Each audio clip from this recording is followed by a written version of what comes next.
오늘 하나님 말씀은 신약 성경 갈라디아서 제5장입니다. 갈라디아서 제5장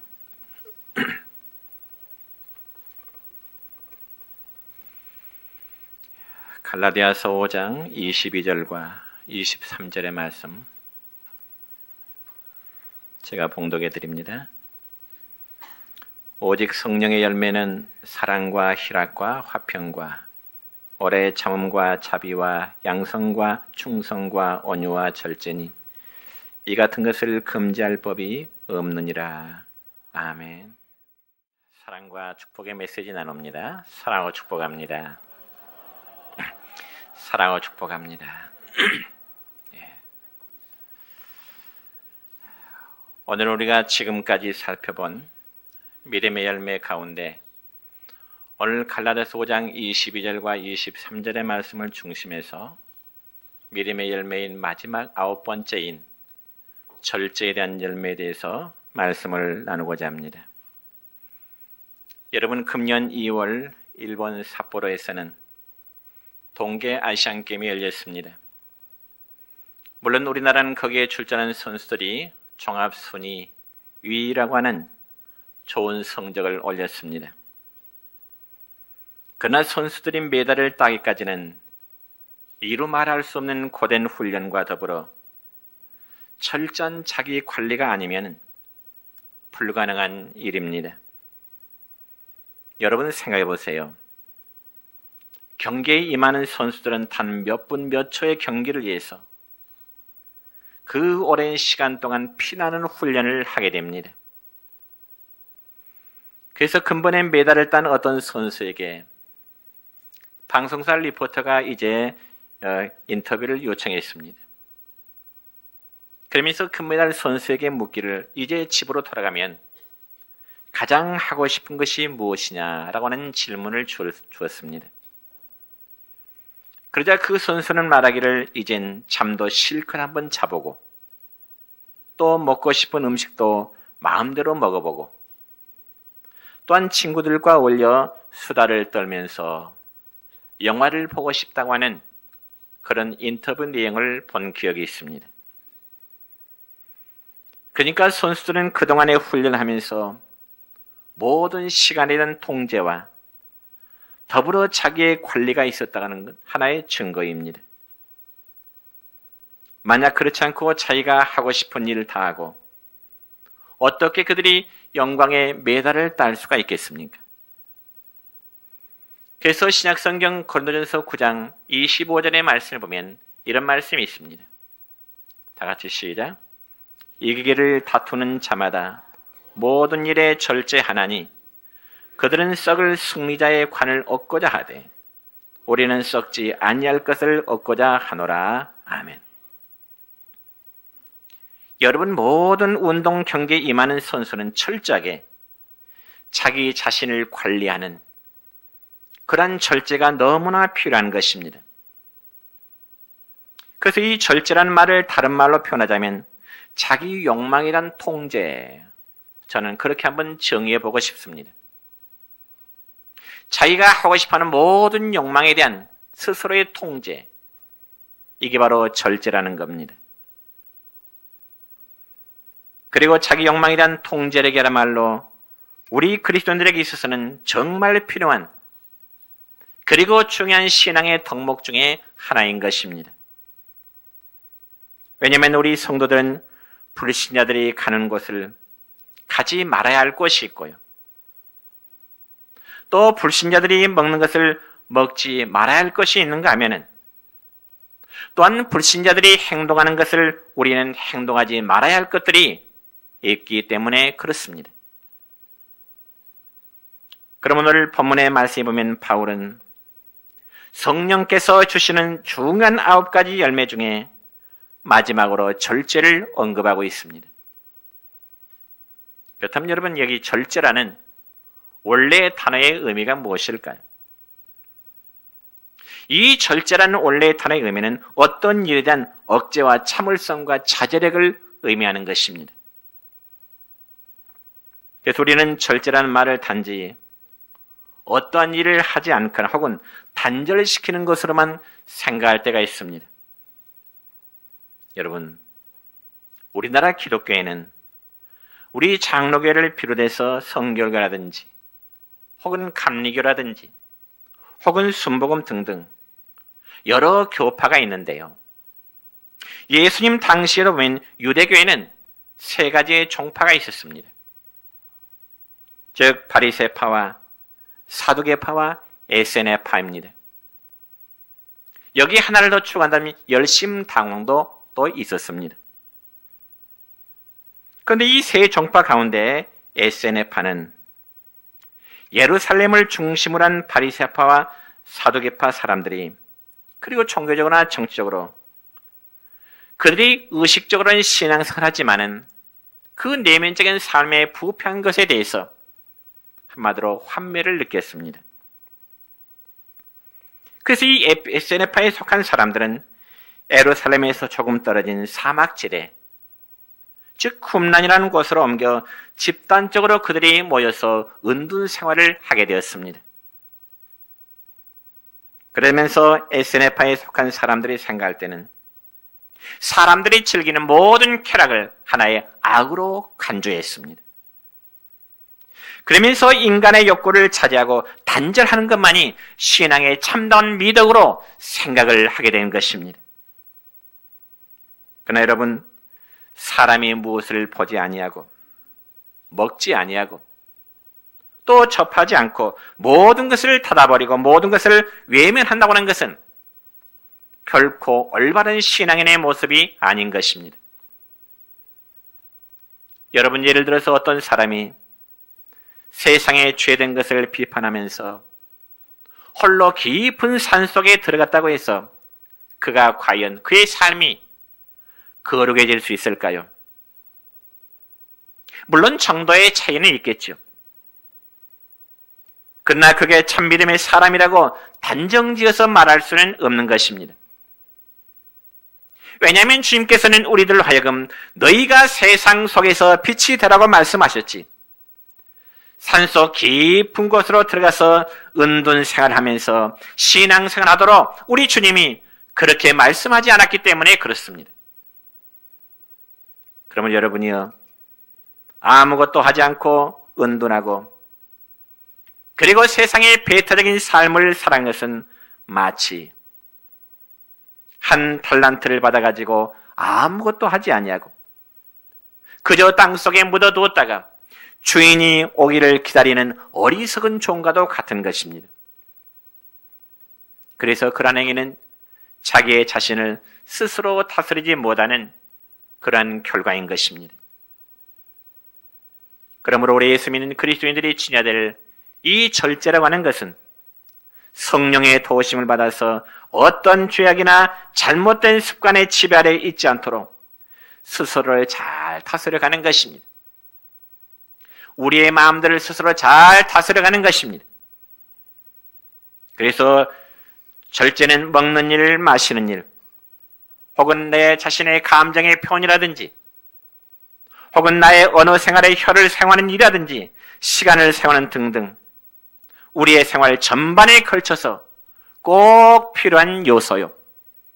하나님이 우리를 통해서 원하시는 믿음의 열매가 되는 것입니다.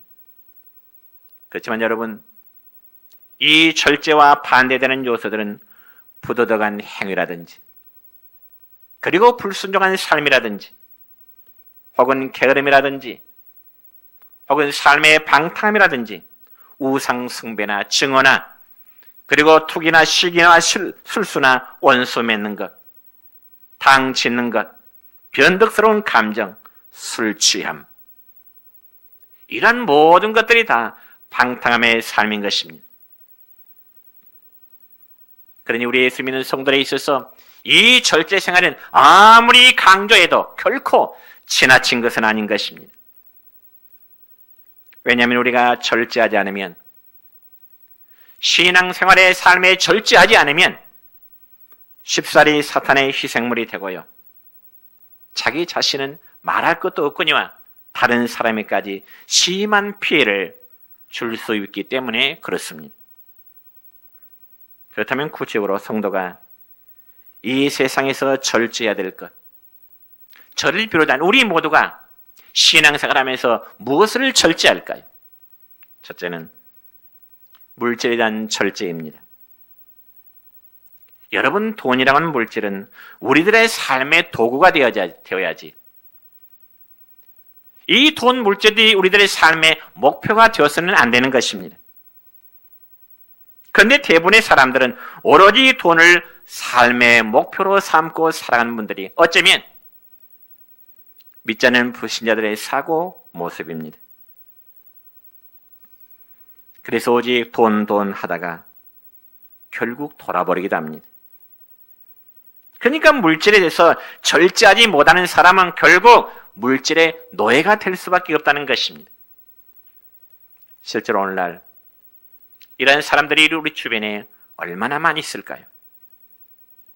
그리고 얼마나 많은 범죄가 이 물질로 인해서 이 범죄들이 일어날까요? 참으로 예수 믿고 사는 우리 모든 성도는 정말 물질에 대해서 절제할 줄 알아야 됩니다. 그리고 예수 믿는 성도는 정말 물질에 대해서 하나님 앞에서나 그리고 사람들 앞에서 부끄러움이 없어야 되고요. 깨끗해야 됩니다. 왜냐하면 물질은 사람을 부패하게 만드는 그러한 성향이 있기 때문에 그렇습니다. 그래서 디모데전서 6장 9절의 말씀 보면 이런 말씀이 있습니다. 시작. 돈을 사랑함이 일만하게 뿌리가 되나니 이것을 탐내는 자들은 미혹을 받아 믿음에서 떠나 많은 근심으로써 자기를 찔렀도다. 아멘. 여러분 성경에 보면요, 탐욕을 말할 때 대부분 물질적인 문제와 연관이 많이 되고 있습니다. 여러분, 돈 때문에 명예를 얻기는 어려워도 돈 때문에 명예를 잃는다는 것은 너무나 쉽습니다. 그래서 이 돈이란 것은요, 사람을 하늘 높이 올렸다가도 어느 순간에 땅바닥에 내팽개치는 그런 마력을 가지고 있습니다. 그러면 돈이처럼 마력을 발휘할 수 있게 되는 그 원인이 무엇일까요? 그것은 바로 사람들이 물질에 대한 절제를 하지 않기 때문에 그렇습니다. 여러분, 중국의 주나라에 어진 신하가 한 명이 있었습니다. 그런데 하루는 왕이 그 신하를 불러 말하기를, 여보게, 지금 우리나라가 이처럼 잘 살게 되는데 왜 식탁에 상아 젓가락이 오르지 않고 아직도 수라상에 나무 젓가락이 올라오는가? 왕이 신하를 불러서 그렇게 불평을 했습니다. 그자 그때부터 어진 신하는 몹시 근심하면서 두문불출할 수밖에 없었습니다. 그자 동료 신하들이 근심 어린 마음으로 두문불출하게 되는 그 어진 신하에게 이유를 묻게 될 때 신하는 자기의 동료 신하에게 이렇게 말합니다. 폐하께서 지금 식탁에 오르는 젓가락이 상하 젓가락이 아니라고 불평을 하신다네. 그 말을 들은 동료 신하들이 하나같이 말하기를, 아니 그러면 폐하가 원하는 대로 상하 젓가락을 올려드리면 되지 않겠나? 굉장히 쉬운 문제로 답을 하는 겁니다. 그때 어진 신하는 동료 신하에게 이렇게 말합니다. 여보게, 폐하께서 상하 젓가락을 올려드리는 것이 대수롭지 않는 것 같아도 그게 아니라네. 상하 젓가락을 장만하면 그 다음은 폐하께서 금 그릇을 원할 것이고, 금 그릇을 해드리면 산의 진미를 원할 것이고, 그 다음엔 금상을 원할 것이고, 그 다음은 폐하께서 아방궁을 장만할 것인데, 그러면 백성들이 당하는 그 고통이 얼마나 심하겠는가? 여러분, 그런 이야기가 있습니다. 사랑하는 성도 여러분이요, 우리 성도는 모든 물질한 탐욕과 무질짬을 버려야 된다는 교훈을 우리에게 주고 있는 겁니다. 그렇게 될 때 성도들의 눈에서 하나님이 보이고요, 내 삶에 절제하는 삶을 살 때 이웃이 바라보게 보이고요, 내가 정말 긍휼을 베풀어야 될 그 사람이 보이고요, 물질보다 더 귀하고 고귀한 가치들이 보일 수 있게 될 것입니다.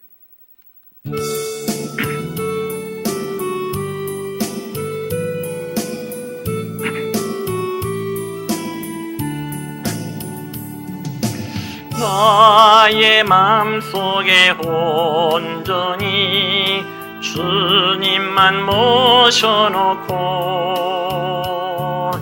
나의 정성을 다하여 주를 섬기리. 기쁘나 슬프나 오직 한마음 주 위에 한평생 주만 모시고 찬송하며 살리라. 주는 나의 큰 능력, 주는 나의 큰 소망, 내가 항상 영원히 주님만을 섬기리. 항상 나 함께 계셔서 떠나지 마옵소서. 주를 섬기는 내 정성 받으옵소서.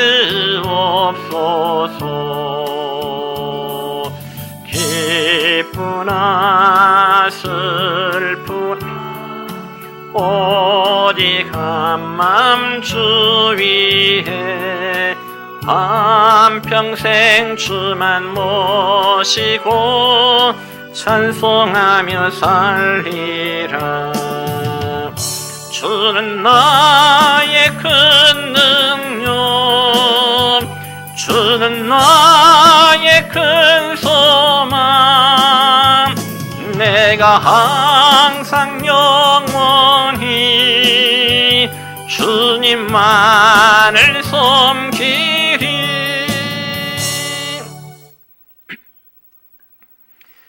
두 번째로 성들이 절제할 문제는 자기 감정을 절제해야 되는 것입니다. 참 어려운 일이죠. 힘든 일이죠. 왜냐하면 사람이란 자신의 삶의 환경에 따라 자신의 감정이 변되기 때문에 그렇습니다. 그래서 기쁘고 좋은 일이 있을 때는 웃음으로 자기의 감정을 표현하게 되고요, 또한 괴로움과 슬픈 일이 있으면 눈물로써 자기의 감정이 표현되는 것입니다.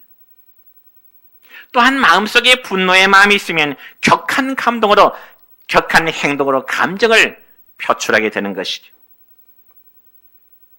이처럼 사람은 자신의 삶의 환경에 따라서 감정의 표현이 늘 바뀌어지게 되는 것입니다.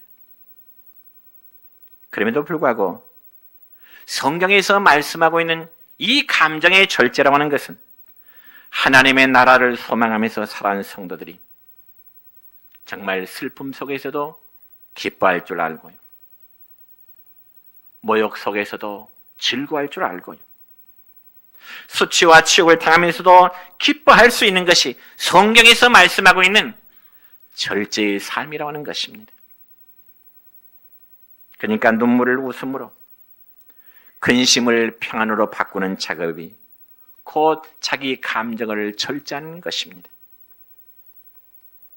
그럼 우리 성도들이 화를 낼 수밖에 없는 상황과 정말 미움과 분노를 가질 수밖에 없는 그런 상황 속에서 우리가 감정에 치우치 말고요, 그 감정을 절제하고 극복할 수 있는 능력을 갖도록 노력해야 되는 것입니다. 성들의 경건 생활은 자발적으로 자연스럽게 이루어지는 것이 아니요, 분명히 성경에서 말씀하기를 성들의 경건 생활은 훈련에서 이루어지게 되는 것입니다. 여러분, 특별히 창세기 39장의 말씀을 보면 이런 내용의 말씀이 있는데요. 야곱의 막내 아들인 요셉이라는 아들이 있는데 이 요셉은 자기의 형들에 의해서 팔림을 받게 되지요. 그러니까 동생 요셉은 자기 형들에게 오늘날로 말로 표현하자면 인신매매를 당했습니다. 그것도 다른 사람들에 의해서 인신매매를 당하는 것이 아니라 자기의 형들에게 인신매매를 당했다는 겁니다. 물론 그 이유는 아버지의 편견적인 사랑 때문이었습니다. 그래서 요셉은 애굽 사람 보디발이라는 집으로 팔려가서 종된 생활하는데 요셉이 얼마나 성실하게 이 일을 잘하던지 자기의 주인으로부터 인정을 받게 되었습니다. 그래서 보디발은 요셉을 종으로 여기지 않냐고 자기 집의 모든 것을 관리하는 하나의 가정 총무라고 하는 그러한 역할을 주게 된 것입니다. 그런데 어느 날 이 보디발의 아내가 요셉에게 함께 동침해서 육적인 관계를 요구하게 된 것이죠. 안주인이. 물론 그 집에는 안주인과 청년 요셉 단 둘뿐이었습니다. 그리고 요셉은 그 당시 굉장히 왕성한 청년의 때입니다. 그럼에도 요셉은 단호하게 자기의 안주인의 성적인 요구를 단호하게 거절합니다. 어떻게 거절할까요? 오늘 창세기 9장 하반절부터 10절까지의 말씀 보면 이렇게 기록됩니다. 시작. 내가 어찌 이 큰 악을 행하여 하나님께 죄를 지으리까? 여인이 날마다 요셉에게 청하였으나 요셉이 듣지 아니하여 동침하지 아니할 뿐더러 함께 있지도 아니하니라. 아멘. 그러니까 이런 자의 요셉은 자기 안주인의 육적인 동침 행위를 거절해버린 것입니다. 그저 이 보디발의 아내는 굉장히 자존심이 상했습니다. 여러분, 그럴 것이 자신은 지금 안주인의 입장에서 자기 집에 데리고 있는 종 요셉과 함께 성적인 요구를 했지만은 거절을 당했으니 얼마나 자존심이 상하겠습니까? 그래서 안주인은 자기의 남편에게 역으로 고하기를, 요셉이, 우리 집에 지금 총무는 요셉이 자기를 겁탈했다고, 원래 말하자면 자기에게 성추행했다고 상황을 바꾸어서 거짓말하게 됩니다. 자기 남편에게. 여러분, 그 일로 인해서 요셉은 감옥에 갇히게 됩니다. 그렇다면 여러분, 요셉의 감옥행이 얼마나 억울하고 얼마나 여러분 분할 일입니까? 차라리 요셉이 그러한 행위를 하고서 그 죄에 대한 대가로 감옥에 갇혔다면 아마 요셉이 할 말이 없겠지만 죄 짓지 않으려고 했던 것 때문에 감옥에 갇히면 억울해도 여러분 보통 억울할 일이 아닙니다. 그럼에도 요셉은 자신의 감정을 절제할 수 있는 또 절제했던 그런 사람이었습니다. 그러면서 억울함을 폭발시키지 않았어요. 왜 그랬을까요? 요셉은 자신이 감옥에 있으면서도 하나님은 자기의 사정을 아신다고 하는 그런 스스로의 위로함 때문이었습니다. 하나님은 자신의 모습을 아신다는 위로함 때문.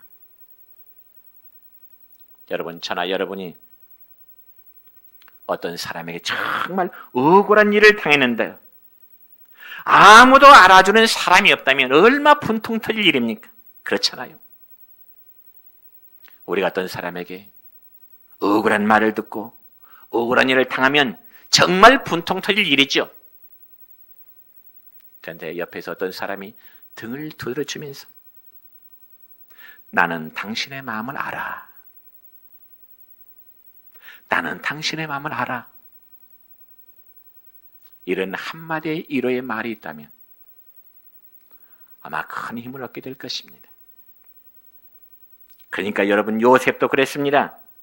자기가 억울하게 감옥에 들어왔지만은 하나님은 자신의 삶을 아신다고 하는 그 감정 때문에 창세기 29장, 정답니다. 39장 23절에 보니까 이렇게 기록되어 있습니다.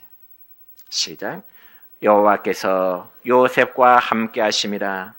여호와께서 그를 범사에 형통하게 하셨느니라. 아멘. 여러분, 신약성경에 보면은 바울 사도도 그래 있습니다. 바울은 복음을 전하다가 붙잡혀 저 감옥에 갇히는 그런 신세가 되었지요. 도덕적으로 독질한 것도 아니고요. 사기친 것도 아니고요. 살인죄를 저지른 것도 아니고요. 이 바울은 예수님이 복음을 전했다는 그것 때문에 감옥에 갇혔다는 겁니다. 한마디로 전도하는 것 때문에. 그러자 주변에 있던 사람들이 하나 둘씩 바울의 곁을 떠나게 되었습니다. 그러니 그 순간 바울에게는 얼마나 외롭고 때로는 고독하고 두려움이 있겠습니까? 그럼에도 그는 철저히 자신의 감정을 절제하면서 오히려 밖에 있는 교회 성도들에게 여러분 기뻐하고 즐거워하세요. 자신의 몸은 감옥에 갇혀 있으면서 밖에 있는 성도들에게 편지를 써서 보내면서 밖에 있는 성도들이여 매사에 기뻐하세요. 즐거워하세요. 감사하세요.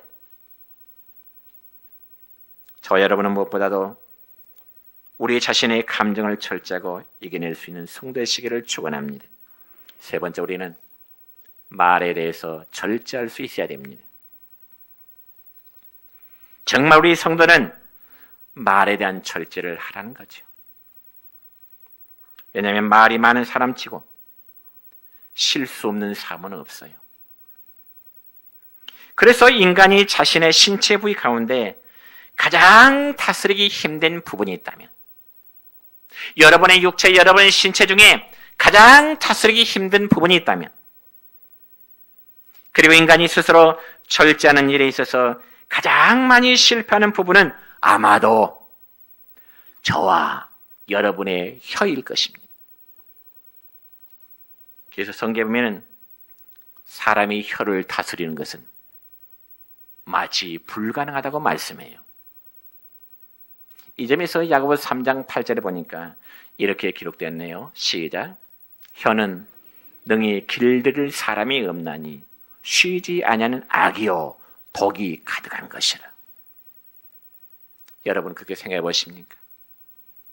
사람의 혀라는 것은 길들일 사람이 없어요. 우리 입에서 내뱉는 잘못된 말은 악이 될 수 있고 성경에 보니까 독이 된다고 말씀합니다.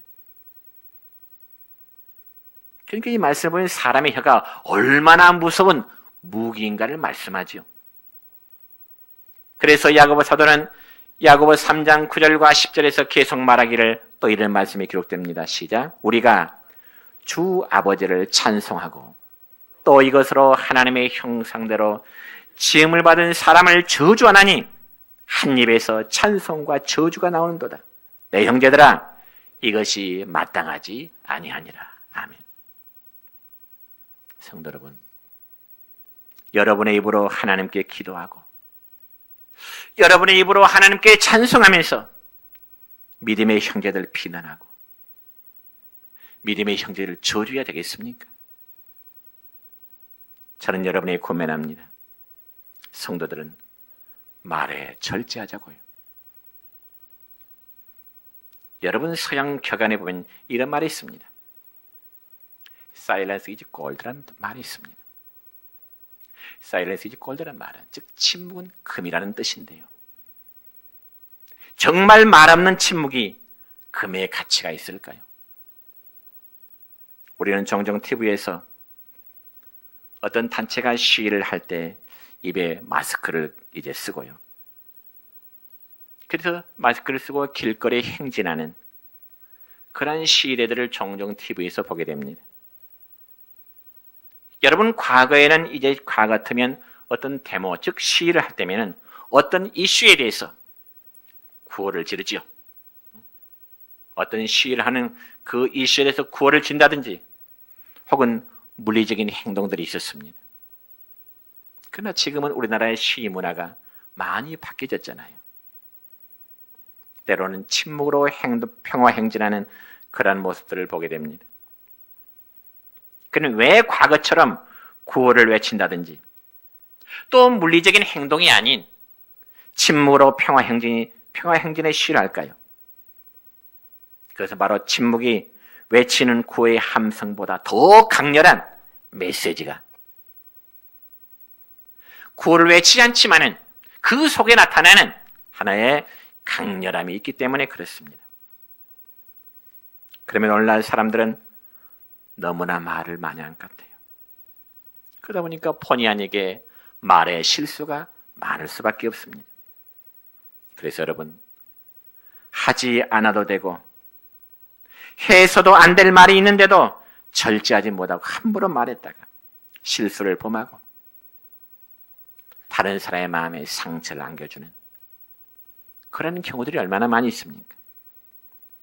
그래서 오죽했으면 이 야고보 사도는 성경에서 이렇게 말씀하고 있을까요?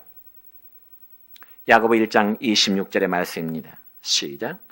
누구든지 스스로 경건하다 생각하며 자기 혀를 재갈 물리지 아니하고 자기 마음을 속이면 이 사람의 경건은 헛것이라고요. 또한 잠언 10장 19절의 말씀입니다. 시작.